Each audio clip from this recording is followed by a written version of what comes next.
નમસ્કાર મિત્રો, Gujarati music class YouTube ચેનલમાં આપનું હાર્દિક સ્વાગત છે। આજનો વિડીયો 4 સફેદથી રાગ મુલતાની વગાડતા શીખો। તોડી ઠાઠનો રાગ મુલતાની છે।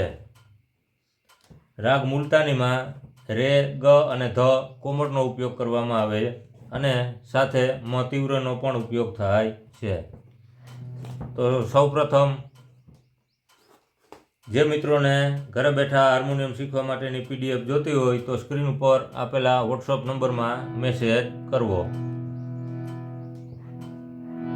વિડીયોમાં નવા આવેલા મિત્રોએ ચેનલને સબસ્ક્રાઈબ કરી લેવી।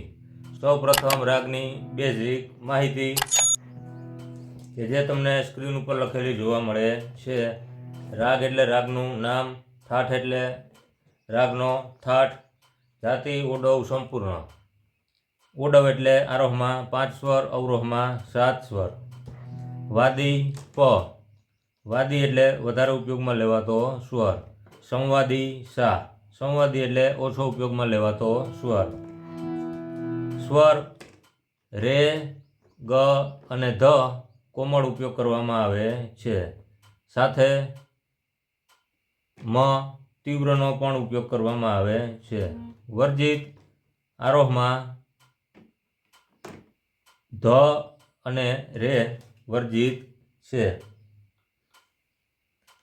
સમય દિવસનો ચોથો પ્રહર। આ થઈ રાગની બેઝિક માહિતી। હવે આગળ જોઈએ આરોહ અવરોહ પકડ અને આગળ જોશું રાગ મુલતાનીમાં આવતું ગીતનું એક નામ કે જે તમને આગળ બતાવવામાં આવશે। રે મન ભજ રામ નામ, આ ગીત હિન્દી ગીત છે।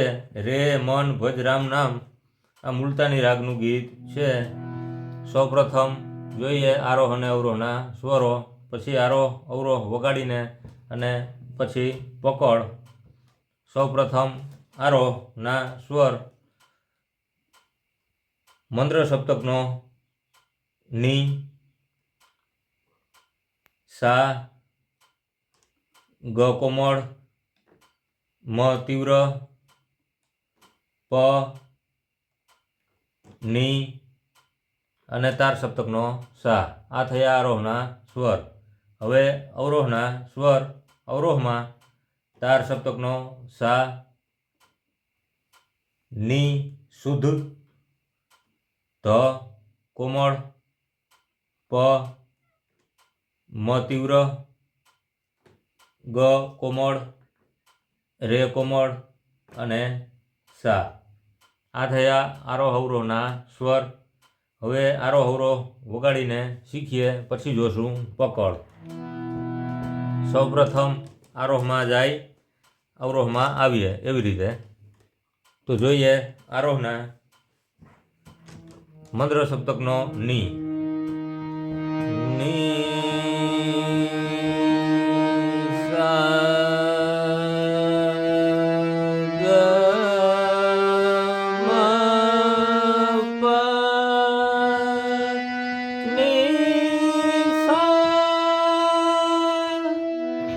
હવે અવરોહ સા, ની, ધ કોમળ, પ, મ, ગ કોમળ, રે કોમળ અને સા।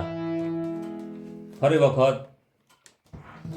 ની, સા, ગ, મ, પ, ની, સા। અવરોહ સા, ની, ધ, પ, મ, ગ, રે, સા। આ થયું આરોહ અવરોહ। હવે આગળ જોઈએ પકડના સ્વરો, પછી પકડ વગાડીને જોશું। સૌપ્રથમ પકડના સ્વર મંદ્ર સપ્તકનો ની, સા, મ તીવ્ર, ગ કોમળ, પ, ગ કોમળ, રે કોમળ અને સા। આ થયા પકડના સ્વરો। હવે પકડ વગાડીને શીખીએ. ની સા મા ગ પા ગ રે સા. ફરી વખત. ની સા મા ગ પા ગ રે સા.